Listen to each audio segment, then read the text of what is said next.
Welcome to Foundational Movements. So I'm super excited because this is the secret sauce behind all of the classes that I create for you.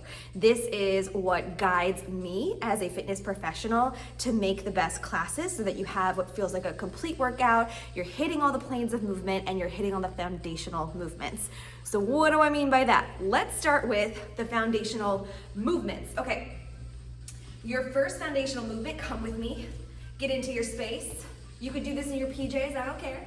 Your first foundational movement is a squat.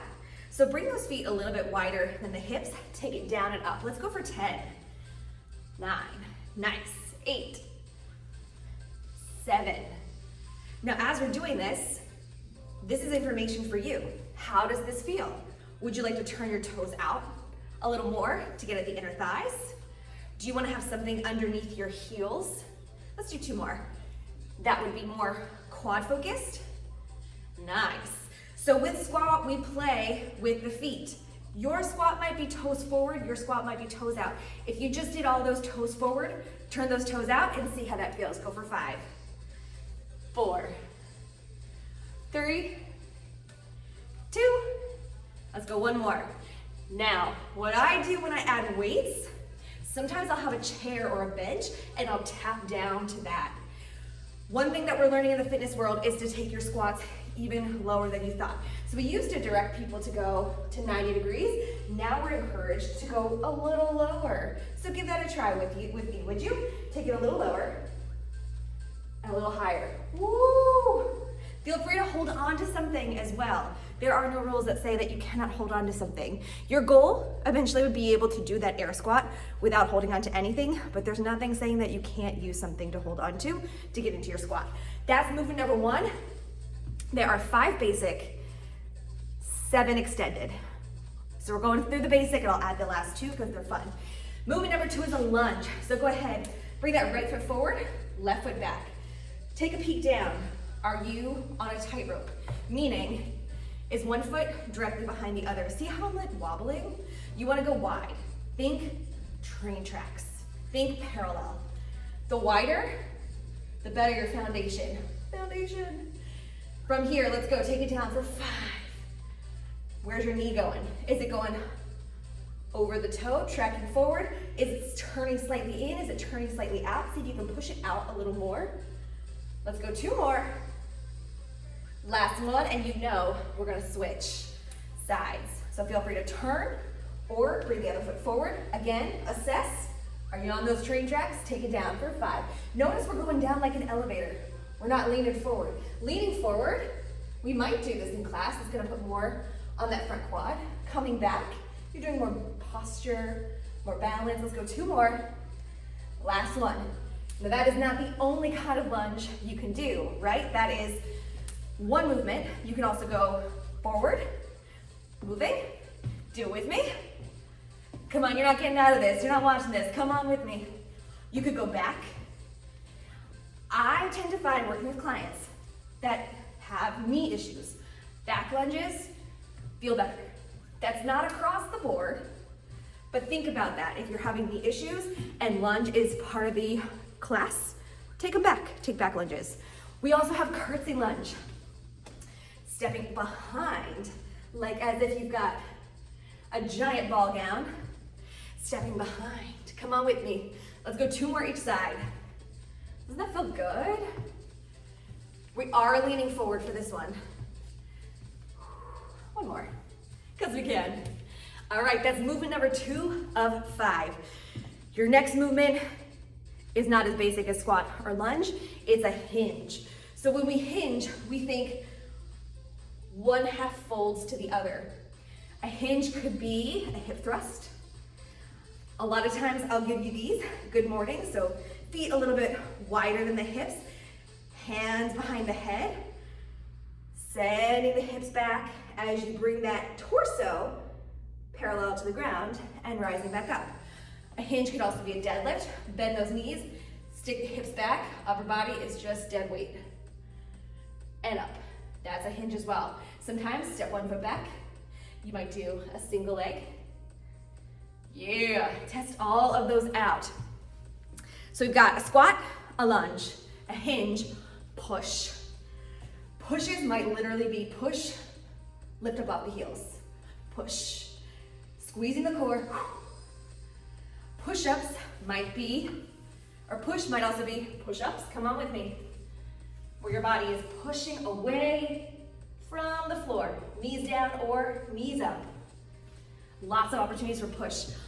So we have squat, lunge, hinge, push. The last of the 5 is pull.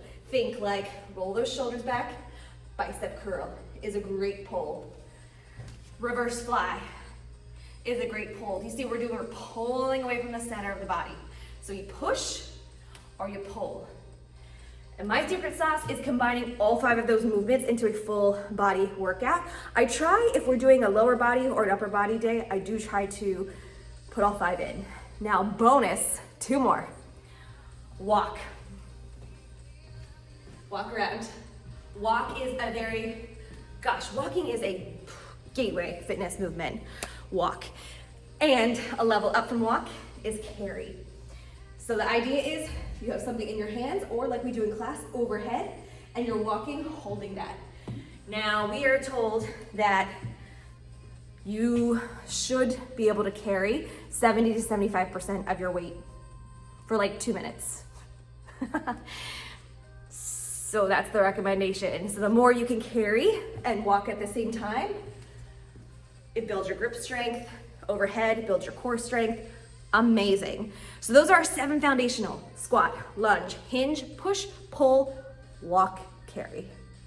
Walk and carry are such bonuses. Like if I can incorporate those in a class, that is like the best class ever. Truthfully, if you've ever left class feeling so good, it's probably because we had all 7, or at least all 5, if not all 7. All right, so those are the foundations. That is the secret sauce that I use to create classes for you, but there's more. But wait, there's more. We have 3 planes of movement. You may have heard me say this in classes, 3 planes of movement: sagittal, frontal, and transverse. These are confusing. I had to look them up before filming this even because I get them mixed up. Okay, so sagittal, frontal you would think would be forward back. Oh no, sagittal is forward back. So let's go back to those foundation movements. A squat is sagittal plane because your body is pushing forward and back, forward and back. A lift, a front lift, is the sagittal plane. Tricep push is in that sagittal plane, forward and back. Frontal is sideways. So think like do these with me, bend into one leg, lift a leg, away from the body, abduction. We gotta do the other side real quick. That is part of the frontal plane. Adduction, which is moving toward the body, crossing the body. Adduction. Jumping jacks. Come on, 3, 4, 5. That is the frontal plane as well. So think side to side movement, anything side. So sagittal, frontal, we got one more, transverse, that is crossing the body. These are your twists, right? We're twisting. So truthfully, these adductions, if you turn them into the soccer kick, these could be both frontal and transverse. Amazing. But come with me, let's do a couple of twists. This is moving through your transverse plane. That is also part of the secret sauce. So if we get the 5 foundation of movements and the 3 planes, amazing, amazing. And all of the workouts that are part of the foundation series feature all planes and all basic movements. See, as you're doing them, if you can call them out, if you can figure out which is which. A little tricky, some of them count as 2. So for example, deadlift counts as a pull and a hinge. Love that, love that. It's why there are some movements that really stand the test of time that are great indicators of progressive overload and your strength overall. Thank you so much for coming to my TED Talk, my Fit Talk. If you are super nerdy and love this stuff just like me and you want to learn more, I would be happy to schedule a personal session with you to go over those movements and see how they feel in your body. But rest assured, if you come to group fitness or if you do any of my videos, you're getting that also. But sometimes it's nice just to have it personalized or catered to you. Thank you so much. I love learning and I love growing and teaching with you. And I will see you for all of the foundation workouts. Bye.